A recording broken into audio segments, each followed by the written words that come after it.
Hi, friends. Welcome back to Notes on the Margins. I'm Dr. Karen McGregor. If you're new here, this channel is where I share my current thinking on what I'm testing, what I'm noticing, what I'm reading, especially as it connects to adult learners and student success systems. This is a bonus episode.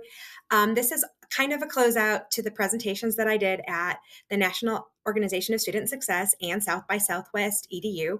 I wanted to do this as a live reveal at NOSS, but it turns out that there was a bomb cyclone that day, so a ginormous blizzard, and so I had to pivot. And so I decided to just record this way here with y'all. So we're going to do this top 6 style.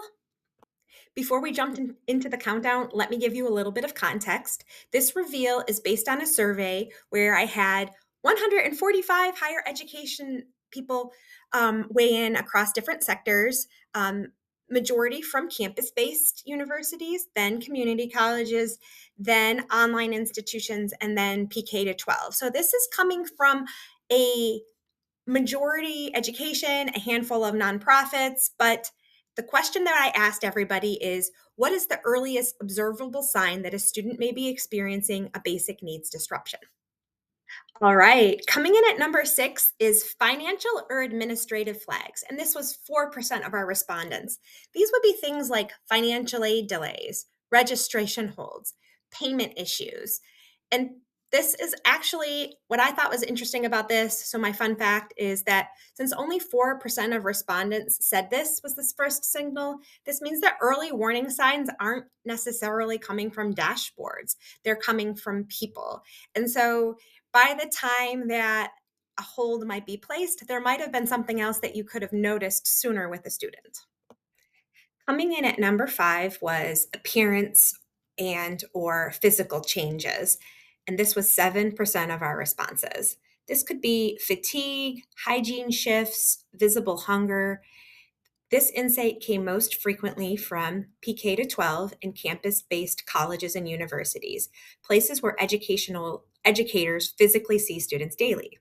This came up less for online educators because you simply don't have that data stream unless the cameras are on, and even then it's limited.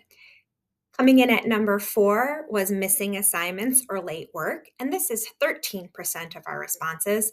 This is often the first academic ripple, but here's the nuance. By the time assignments are missing, something else has already shifted, especially for a student whose grades were great before.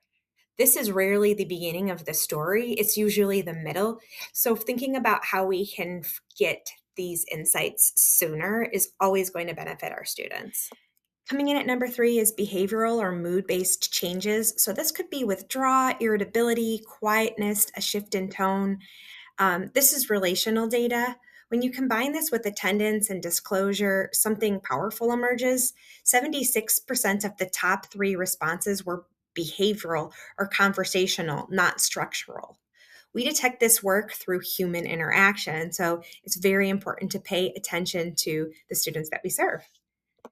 And the number one answer is, drum roll please, da-da-da-da-da, they tell you 39% of our respondents. Specifically, when I was coding this, I noticed that many people were sharing non-observable things when it came that would have to come from disclosure. So the student might say, my mom relapsed, I'm working 2 jobs, I lost childcare, I'm taking care of my brother, financial aid hasn't come through. All of these things are disclosures of life disruption. The students are sharing ways that their life is out of harmony. All of these are non academic elements. So, here are my takeaways from doing this exercise. One is that the signals and the signs are there. We have the attendance, the behavior shifts, the missing work, the appearance. These are all the observables.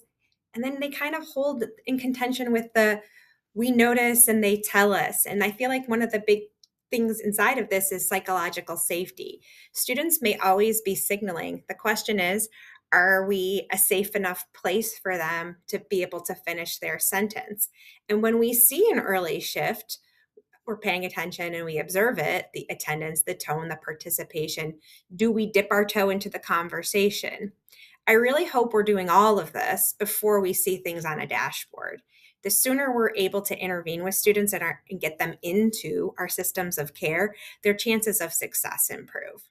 So I want to give a shout out and a special thanks for any of you who filled out my survey. This reveal was for you. And I'm curious for all of the other watchers, did we miss something?